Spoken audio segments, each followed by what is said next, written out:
Well, I'm trying to feel better. Right when I felt like I was getting better, I wasn't. It actually got worse. I did have a very rough night. Oh, yeah, y'all, I'm sorry. I was telling y'all what happened for those who didn't get to see last night. But I had to use the bathroom because, like I said, I ain't been feeling good. I thought I just had to pee, and I'm having to poop. I've had to go through diarrhea. It's crazy. Whatever's going on with me.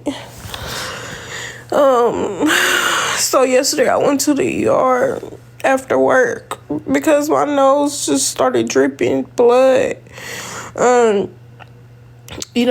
pretty sure it's the Holy Spirit. I'm just saying, just kept getting that feeling to go to the hospital. It literally kept playing in my head. I can really hear the voice saying that, go to the hospital. Been hearing that for a week now, but I'm just like, no, I'm not. I don't have money to go to the hospital. I'm not going to IMSA because, they put that on my Credit Karma report, and they won't remove it. Like, they keep denying me. So I'm like, I'm not about to have another thing on my credit when I'm working on my credit right now. So I haven't been getting IMSA. I had a couple of dollars yesterday when my nose was bleeding, and I was like, yeah, and it wouldn't stop bleeding. It would stop bleeding for a second and then bleed a lot again, and I've never had that happen. Well, I ain't gonna say I never had that happen, but the times I've had that, my nose had to be cauterized. So I'm like, oh my gosh. So I ended up going to the ER. I went to the ER, whatever like that. They ended up bringing me upstairs to labor and delivery. I told them I wasn't here for pregnancy. I wrote down everything that was wrong with me. Well, all that I could, right? It was like, we only gonna check for respiratory, like flu, COVID, strep, stuff like that. And I'm like, well, I need to be hydrated and all this other stuff. They was like, it's up to your doctor if he wants you to do that. But we're just going to do the main things today. We're going to see if you have any viruses, any infections, stuff like that. I said, okay. They made me pee. Found that I had a UTI. I don't even know how, but they said I had a UTI. And then, I'm sorry, y'all. I'm really struggling.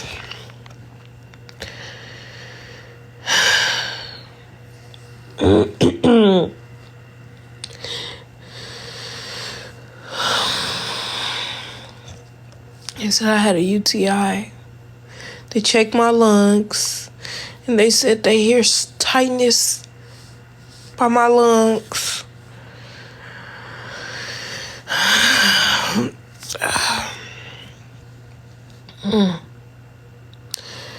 They said I was negative for COVID. I was negative for flu. I was negative for strep. I was negative for RSV and all the other stuff that they checked. Don't have it. I was like, please, can you please get me hydrated? I really need it. Because they was like, there's something going on with you, pretty much. I'm like, what the no, hell no, I'm not about to. Because they basically told me if they don't find anything, then they can tell downstairs, which was the ER, that I'm good and nothing's going on with me, my pregnancy, and then I'll have to wait in the waiting room again. Whole waiting room was booked. They told me it took 2 hours for one person to even just get in, because that's how packed it is, because everybody going through what I'm going through right now. So she's like, I'm going to talk to your doctor. I said, can you please ask him if he can give me some fluids, please, I really need it. She was like, well, when we look on your fluid chart, you're in the middle, you're not dehydrated. I said, no, I feel dehydrated. My tongue is very dry and stuff. Oh, and she also said that, can't remember what she called it, but the punching bag in my throat, she said that's swollen as well. whatever. Anyways, they ended up giving me fluids, giving me medicine for the antibiotic, whatever it was for, or medicine. It was either medicine or antibiotic for my infection, and I used that. I felt a little bit better.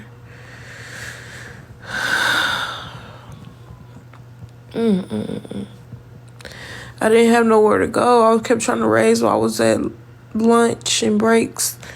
I couldn't raise anything. I think I raised like only $5, and so I had nowhere to go. And I was laying on the couch trying to sleep in the hospital. And this lady, she saw me and she felt bad. And she was housekeeping. She gave me a pillow and some cover. And I was laying in there dozing off. And somebody from TikTok called and told them that I was at the hospital. They had to call around every hospital because there's no possible way you figured out where I was. They were calling around. They found out what hospital, told them I'm recording, da-da-da. So I heard on the walkie when these two security guards came by, and he said something about, yeah, she's recording on live. And I pulled them and I said, hey, was she talking about me on the walkie? He said, what? Was she talking about me on the walkie about the live? He said, I think so. I don't know. Because they were trying to figure out who it was. It was walking around trying to figure it out. He was like, what did he say? He was like, are you on live? I was like, yes, I'm on live. And he asked me why I was on live. I told him I was trying to raise so I can have somewhere to go. First of all, he told me I had to stop recording. So I had to get off. Then he asked me why I was on live. I said, I'm trying to raise money so I can have somewhere to go. He was like, hold on. I'm going to talk to your nurse. I didn't know what was that to be said. Like, what room was you in? I had told him, but I told him, like, if I'm going to be, if I'm disturbing the peace, I'll leave. Like, I had told him that. And so he was trying to tell me to wait. No, I'm not about to wait. Y'all let a whole complete stranger call on me. And then y'all said you said the lady didn't even provide her name. So hell no, I'm leaving. So I end up getting on the elevators, leaving. But that Marley girl, she got this black car. And yes, she has a black car. She's going to be in denial. The same black car I've been seeing, I assumed it was her, so I pulled out my knife because, I thought it was her pulling up on me, and I was on the weird side to where it wasn't a lot of people over there. And mind y'all, it's dark. It's like 12 o'clock. No. Matter of fact, it was 2 o'clock in the morning. It's 2 o'clock in the morning. 2 o'clock in the morning and stuff. And I ain't finna let nobody try to hurt me. So I pulled out my knife and all that. And I was almost off property. Well, they property pretty big, but I was just about off property. I was never kicked out. I was never trespassed, anything like that. But when I look back, saw this man running after me. And it was security. Or jogging towards me, whatever you want to call it. I'm like, are you following me? And he was like, yes. I said, why are you following me? He said, because I had to. I said, why? I said, if y'all watch the live, y'all know everything I asked. But basically, I'm like, I'm not kicked out of the hospital. I'm not trespassed out the hospital. So I don't understand why you are following me. He said, you can leave. I said, I'm already leaving. Y'all literally came down here to try to find where I'm at. I guess they split up to see what floor I'm on. I'm already leaving. Like, why is y'all here? You feel me? Like, what is y'all doing? He's still following me. I'm showing TikTok like he's following me. I still have the knife in my hand, mind you, because I didn't have time to put it down just yet. But he's in way far distance to where I couldn't even hit him if I wanted to, you know. In which I didn't. I wasn't trying to hurt that man. But anyways, then I saw the second one come. I'm like, dude, why are y'all still following me? I'm literally 3 steps away from being off the property. Like, why? He was like, we're just concerned for you. That's all. I promise you. We're just concerned. We just want to get you help. That's it. We were going to ask if you needed a ride somewhere. We were just trying to get you a ride. That was it. Trying to give me a ride? Like, if I told you I ain't got nowhere to go, where to ride? Where I'm going? Anyways, that's what I was thinking in my head. But I'm like, no, I'm just going to try to figure it out because, like, I don't have nowhere to go. So there's no point of getting a ride when I have nowhere to go to. Anyways, so I just kept walking and stuff. It was really creepy because he kept having his hands on his hip. I didn't know if he had a gun or a taser. So they were intimidating me.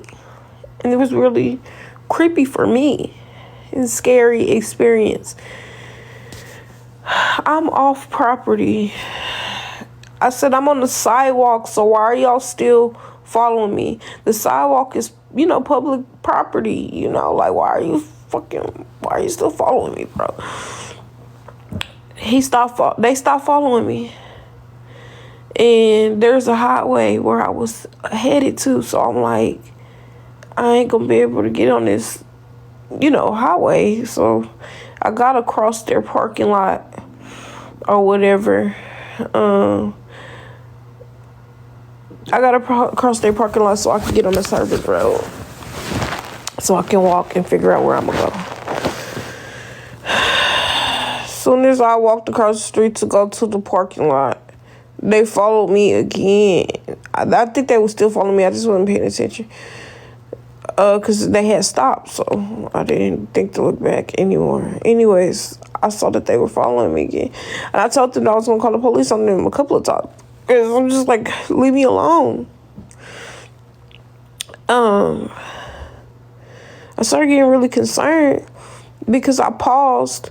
I was putting my knife back down and stuff because it was caught up. I'm about to hold no damn knife the whole time. Like, that car was already, they saw that, security was there. They drove off. So I was good. So I put my knife back in my bag. And I was like, I ended up seeing, after I put my stuff back down, they actually watched me put my knife in my bag. I was like, dude, they're still following me. I put it in. He was like, it was in very far distance. I was like, dude, why are you following me? And he said, you got a knife. And so now I was really scared because then I'm thinking, oh my gosh, he's screaming this as if I'm trying to harm him. I'm going to be somebody else on the news or something. I got scared. So I was like, oh no, I'm calling the police. Like, I said, I've been put my knife down. Y'all saw me put my knife down. Like, just crazy. I called the police. I let them know, like, these two, I was admitted in the hospital. I got my discharge papers and stuff. I was discharged. Just trying to figure out where I was going to go. 2 of these security guards keep following me. They're trying to intimidate me. Now he has his hands on his gun or whatever he has his hands on. I can't see that far. It's intimidating me. They won't stop following me. I'm not trespassed. I'm not kicked out of the hospital. So I'm not understanding why they're following me. I said, I'm really in fear. If you all can please hurry up. Because then they started having the security. One was in front of me and one was behind me. And the one behind me had his hand on his hip. And so I was getting scared. And they was like, the police are almost there, whatever like that. I come out to the police officer. I went to the, you can't tell random callers. They can't tell random callers anything. What you mean? Yeah, they told me that it was due to HIPAA. I didn't know, though. I didn't know.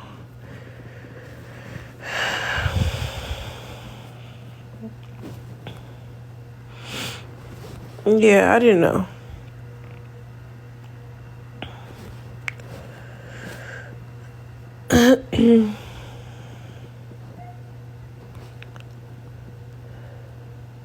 I didn't go to the wrong hospital. Since I'm pregnant, I'm having my baby there. They make me go to that hospital.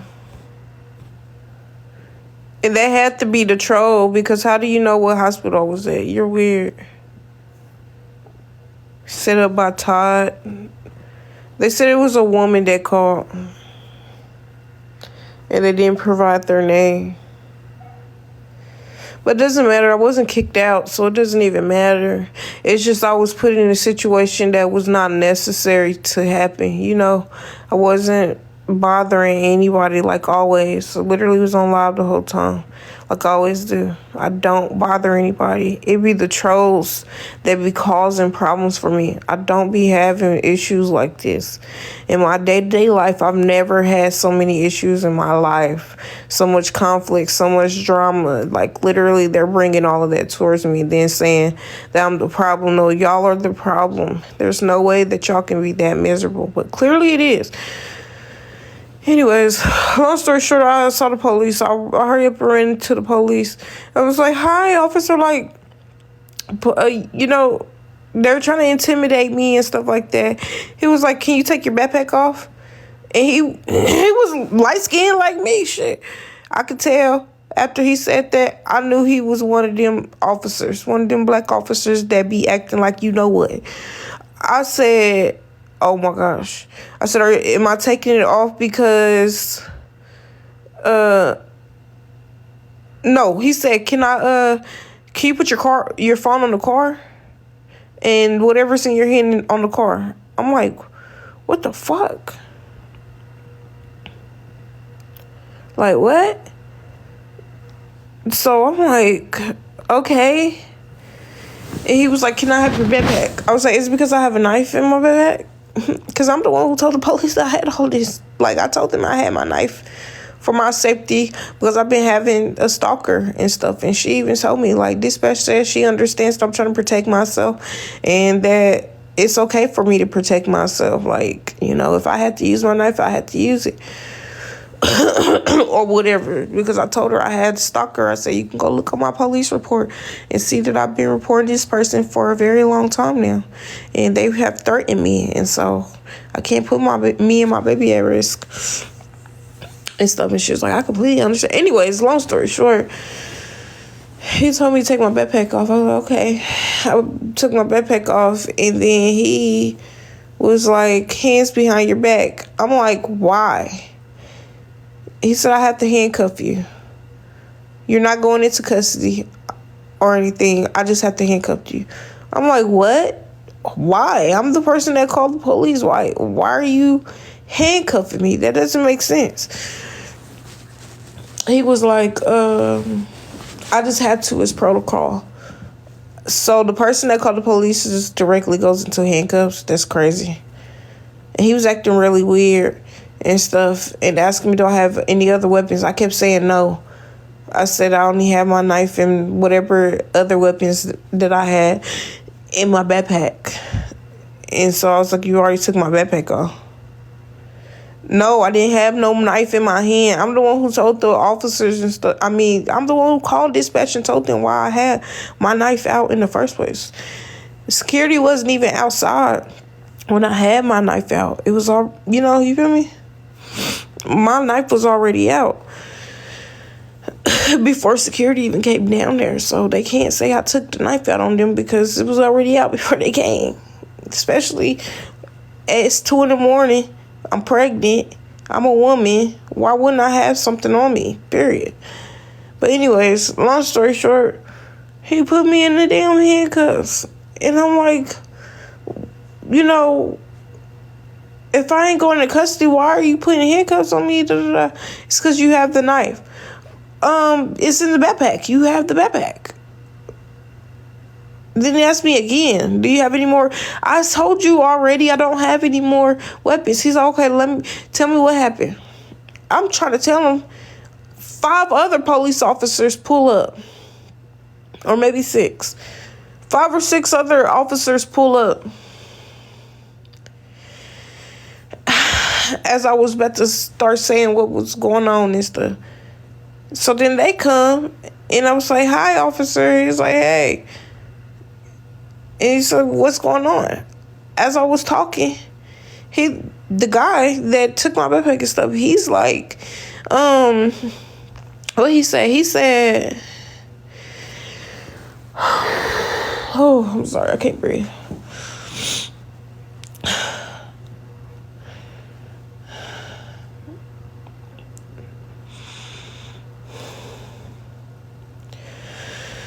Oh, man, I'm tired of being sick.